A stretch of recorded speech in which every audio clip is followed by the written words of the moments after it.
कल आप सबने राहुल गांधी जी का उद्बोधन जर्मनी से सुना होगा। अफसोस की बात है कि जिस तरह के शब्दों का प्रयोग आज भारतीय जनता पार्टी के नेताओं ने किया है, यहाँ तक कि हमारी पूर्व अध्यक्षा आदरणीय श्रीमती सोनिया गांधी जी तक उन्होंने जिस तरह का शब्द का प्रयोग किया है, राजनीति के लिए दुर्भाग्यपूर्ण है। पूरा देश वाजपेयी जी को श्रद्धांजलि दे रहा है। उनके अस्थियों का विसर्जन तक पूरा नहीं हुआ है, परंतु भारतीय जनता पार्टी ने उनके बातों का अनुसरण बिल्कुल नहीं किया।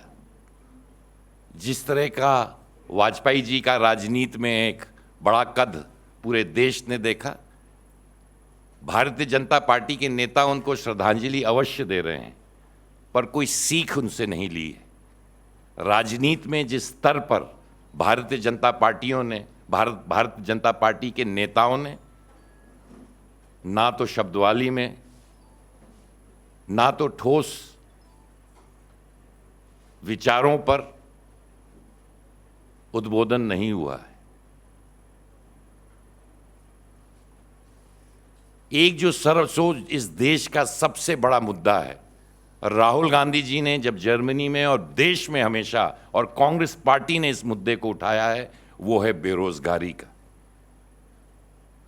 यही प्रधानमंत्री जी ने 2014 के इलेक्शन में देश के साथ वादा किया था, देश को वादा किया था कि 2 करोड़ नौकरियां हम अवश्य देंगे, हर वर्ष देंगे। परंतु 4.5 साल में उन्होंने बेरोजगारी के बारे में, एम्प्लॉयमेंट के बारे में एक शब्द नहीं कहा है। जो इतने बड़े प्रॉब्लम को, जो इस पर अब बयान तक नहीं कह देता, ना ये मानने के लिए तैयार होते हैं कि देश की एक सबसे बड़ी दिक्कत जो है वो बेरोजगारी है। और 4.5 साल में इनकी जितनी नीतियां रही हैं, उन नीतियों ने बेरोजगारी को बढ़ाने का काम किया है। उस पर भारतीय जनता पार्टी, जो मुद्दा राहुल गांधी जी ने उठाया बेरोजगारी का, उस पर कोई भी बयान भारतीय जनता पार्टी का नहीं आता, ना तो प्रधानमंत्री जी की कोई भी इस पर कोई चर्चा करते हैं। महिलाओं के बारे में राहुल गांधी जी ने बात करी। इस देश में हमारे बच्चियों के साथ, हमारे महिलाओं के साथ रोजाना आपके अखबारों में, टेलीविजन चैनलों में सुर्खियों में बने रहता है कि जो वैशीपन हमारे बच्चियों से लेकर महिलाओं के साथ हो रहा है, और रोजाना देश नहीं विदेश तक इसकी चर्चा बन गई है। उस पर भी प्रधानमंत्री जी या भारतीय जनता पार्टी कोई बात नहीं करती है, कोई कानून नहीं बनाती है। जो हैवानियत शेल्टर होम्स में, बिहार के तमाम शेल्टर होम, मुजफ्फरपुर से लेके पटना से लेके तमाम शेल्टर होम्स में, देवरिया तक जो शेल्टर होम उत्तर प्रदेश में हैं, जिस तरह का वैशीपन बच्चियों के साथ हुआ है, प्रधानमंत्री ने उस पर क्या ट्वीट तक किया है? रोजाना जो हम अपने महिलाओं के खिलाफ, हमारे बहनों के खिलाफ जिस तरह का वैशीपन मध्य प्रदेश से लेके, राजस्थान से लेके, उत्तर प्रदेश से लेके बिहार तक, बेटी बचाओ बेटी पढ़ाओ, 3% बजट में इसका सिर्फ उस पर खर्चा होता है। और भाजपाइयों से बेटी को कौन बचाएगा, जिसके तमाम उल्लेख हमारे पास हैं, कठुआ से लेके, उन्नाव से लेकर। और महिलाओं के बाद इस सरकार ने कुछ भी कदम उठाए? बच्चियों के खिलाफ इस देश में क्या हो रहा है, उसके खिलाफ क्या प्रधानमंत्री जी ने कभी कोई सवाल उठाए? ये ऐसे मुद्दे हैं। और जब प्रधानमंत्री जी जो मुद्दों को बिल्कुल छुपाना चाहते हैं, विश्व तक में चर्चा हो रही है। भ्रष्टाचार को लेकर जो चर्चा हो रही है, चौकीदार जब भागीदार बन जाता है, इन मुद्दों पर देश के सामने क्यों नहीं भारतीय जनता पार्टी कोई जवाब देती है? ये मुद्दे तो भारतीय जनता पार्टी ने 2014 में उठाए थे, वादा देश से किया था और जब कांग्रेस पार्टी जो हालात देश के हैं उस पर चर्चा करती है, देश के में जो दिक्कतें हैं उस पर चर्चा करती है, तो जो शब्दों का प्रयोग भारतीय जनता पार्टी करती है, इनकी विचारों की, इनकी विचारधारा साफ तौर पे देश को और देशवासियों को समझ में आती है ना? कोई सवाल है तो?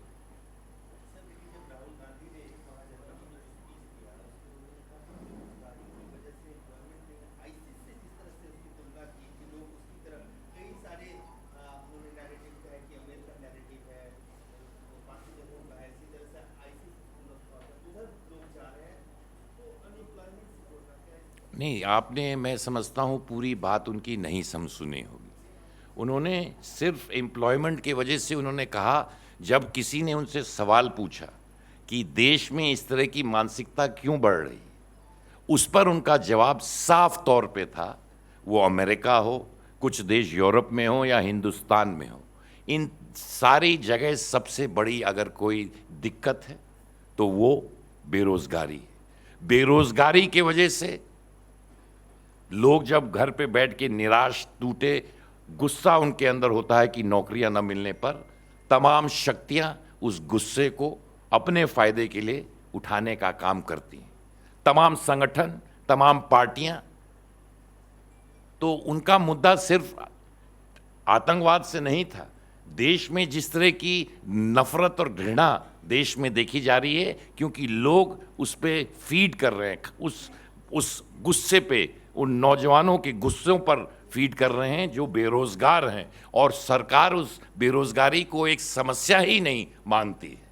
तो ये कहना कि उन्होंने ऐसा कहा, उनके पूरे उद्बोधन के और पूरे सवाल को आप समझेंगे तो उसका मतलब ये था। लेकिन आरपीएन सिंह साहब, भारतीय जनता पार्टी ने भी कहा है कि राहुल गांधी का बयान किसी विश्व के मंच पे जाके इस तरीके का नहीं होना चाहिए, और जिस तरीके से उन्होंने जोड़ा है कि आईएसआईएस को लेके उन्होंने बयान दिया है, आपको क्या लगता है कि कहीं ना कहीं बेरोजगारी को एड्रेस भारतीय जनता पार्टी नहीं करना चाहती है? पूरी बात दुबे जी, मैंने आपको साफ तौर पे कहा कि बेरोजगारी ही सबसे बड़ा मुद्दा है, और उन्होंने बताया कि क्यों इस देश में, सिर्फ हिंदुस्तान में नहीं, इस तरह का गुस्सा जो होता है और तमाम ताकतें उस गुस्से पर नौजवानों को गलत रास्ते पे ले जाने का प्रयास करते हैं। वो सिर्फ आतंकवाद से मतलब नहीं है, घृणा, वायलेंस, ये जो चीज़ें, इसलिए बढ़ावा हम देश में, दुनिया में इसको देख रहे हैं। भारतीय जनता पार्टी जो सबसे बड़ी दिक्कत इस देश की है, बेरोजगारी, उसको छुपाना चाहती है, उसको समस्या ही नहीं बनाती है। क्या देश की सबसे अहम सवाल हर व्यक्ति के पास ये नहीं है कि बेरोजगारी की क्या हालत इस देश में है? इस पर क्यों नहीं भारतीय जनता पार्टी जवाब देती है? जो मुद्दे देश को छूते हैं, जो देश के हर नागरिक की समस्या है, उसके लिए भारतीय जनता पार्टी के पास इसके जवाब नहीं है। तो वो घटिया शब्दों का प्रयोग सोनिया गांधी जी के बारे में करेंगे, कांग्रेस पार्टी के बारे में करेंगे, राहुल गांधी के बारे में करेंगे, आईएसआईएस की बात करेंगे, आतंकवाद की बात करेंगे। आतंकवाद में कांग्रेस के प्रधानमंत्री, मुख्यमंत्री, नेता, कार्यकर्ता ने कितनी जानें इस देश के लिए कुर्बान की है, इसका इतिहास देश के सामने है। भारतीय जनता पार्टी आतंकवाद के बारे में अगर कोई बताए कितने लोग आतंकवाद के खिलाफ लड़े हैं, हमारे मुख्यमंत्री से लेके हमारे पूर्व नेता, हमारे तमाम बड़े नेता, और आज सिर्फ आतंकवाद से नहीं, विदेशियों से भी, जब अंग्रेज़ों का राज था उसमें भी कांग्रेस के कार्यकर्ता, नेताओं ने क्या क्या कुर्बानियां दी हैं, ये इतिहास है। अपने इतिहास और अपने गिरेबान में झाँक कर देख लें कि कितनी लड़ाई इन लोगों ने लड़ी है।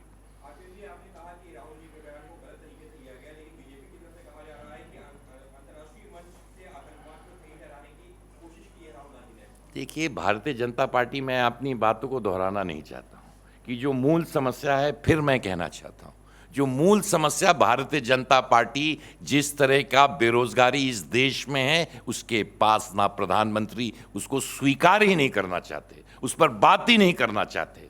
नौजवान इस देश का सड़क पे बेरोजगारी से घूम रहा है, और उनकी जो नीतियां 4.5 साल में रही हैं, उसके वजह से छोटे जो हमारे व्यापारी हैं, छोटे हमारे जो व्यापारी हैं, उनकी दुकानें, उनके छोटे बिजनेसेस बंद हुए हैं, तो एम्प्लॉयमेंट और बुरी स्तर पर, लोगों जिनके पास नौकरियां थीं उन तक की नौकरियां चली गई हैं।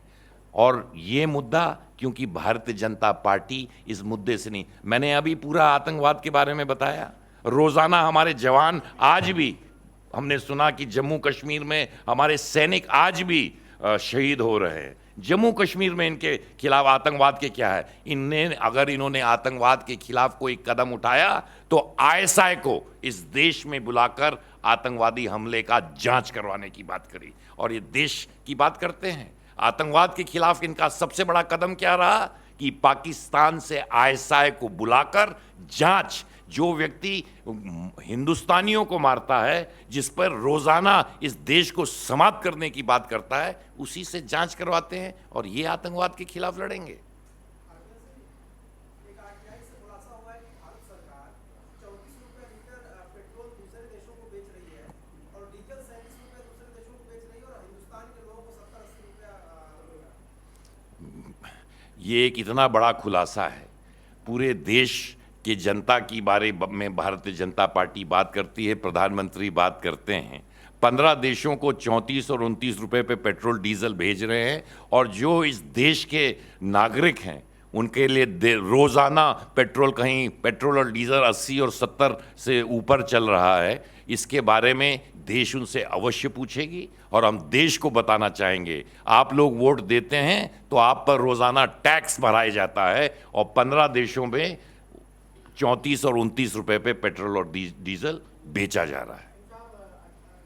बीजेपी राम मंदिर बनाने की बात करती है, अखिलेश यादव कहा है कि वो विष्णु का मंदिर बनाने जा रहे हैं, तो क्या 2019 के चुनाव के सिलसिले में ये सारा कुछ किया जा रहा है? कोई भी व्यक्ति की आस्था हो तो मंदिर बना सकता है। मंदिर हमने भी बनाया, मैंने भी बनाया है। मंदिर आप भी अगर चाहें तो बना सकते हैं। तो ये तो आस्था की बात होती है, और किसी की आस्था होगी वो मंदिर बनाए, इसमें किसी को रोक नहीं है।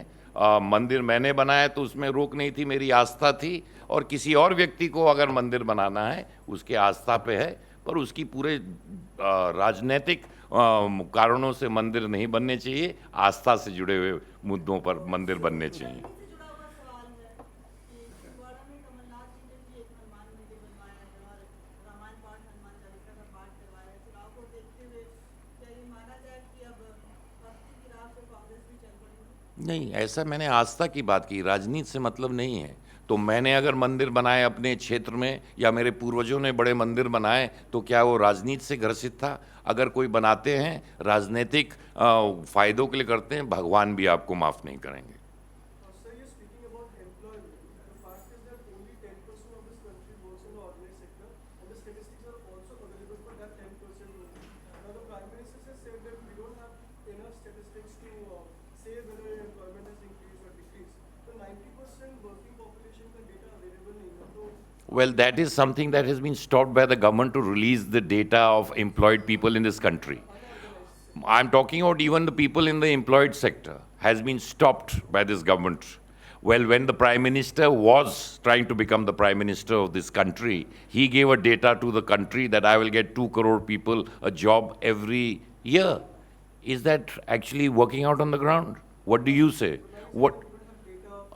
But then why was he making that? That means these are only jumlas and election promises he can make, and the whole world knows what the employments on the ground is. We don't need data. We know exactly what is happening, how MSMEs are shut down, small businesses are shutting down, small shops are shutting down because of the policies of this government. This is completely evident, and there are many articles and data that which has shown that actually employment has declined. But before 2014, the elections, people were dissenting with the tone of BJP. But now, since the data is not available, why are not people dissenting in the same rage that they used with the BJP and now they're not doing it? I mean, that is the conclusion you've drawn, brother. You see, when the election results come, you will see that they are exactly going to be dissenting with what is on the ground reality. Yeah. प्रधानमंत्री मोदी ने गुजरात में भाषण में कहा है कि अब बेईमानी खत्म हो गई, रिश्वतखोरी होती नहीं। पहले राजीव गांधी ने कहा था कि 1 रुपए देते हैं तो 15 पैसा पहुंचता है, उन्होंने कहा 1 रुपए का 1 रुपए ये सब ये रफेल विमानों रक्षा सौदा के बारे में तो आपने सुना ही होगा। 1,30,000 करोड़ एक बड़े उद्योगपति को दे दिया, ना ठेका दिया, ऐसे व्यक्ति को दे दिया जिसने 12 दिन पहले ही कंपनी बनाई थी, जिसके पास 45,000 करोड़ लोन सरकार पे था। किसान के पास 50,000 का लोन होता है तो कोई बैंक उसको लोन नहीं देता है, और जब अमीन उसको खोजने के लिए निकलता है तो किसान खेतों में दौड़ते हुए मिलता है 12 दिन में। और आपको तो मालूम है ये जो राफेल का सौदा हुआ है, इसका फायदा डायरेक्टली प्रधानमंत्री जी के जेब में गया है, और ये देश को हम इसका खुलासा करेंगे। और इसीलिए प्रधानमंत्री कभी भी राफेल के विमानों जहाज पर कोई बयान नहीं देते हैं, और बाकी उद्योगपतियों से डराने का काम आपको भी करते हैं और हमारे नेताओं को भी करते हैं। कांग्रेस के नेता डरेंगे नहीं, और आपको भी मैं एक ही कहूंगा, डरो मत। आरपीएन सिंह जी, एक सवाल मेरा है उत्तर प्रदेश से संबंधित। बदायूं में एक लड़की आरोप लगाती है कि उसके साथ गैंग रेप हुआ है। पुलिस वाले कहते हैं कि रेप हुआ नहीं। आज खबर यह है कि उस लड़की ने आत्महत्या कर ली है। क्या प्रतिक्रिया है? जिस तरह की कानून व्यवस्था और जिस तरह का उत्पीड़न महिलाओं के साथ उत्तर प्रदेश में हो रहा है, अफसोस की बात है, दुखद है, और इस घटना की पूरी जांच होनी चाहिए, और कोई भी दोषी इसमें हो कड़ी से कड़ी सजा उसको अवश्य देनी चाहिए। धन्यवाद।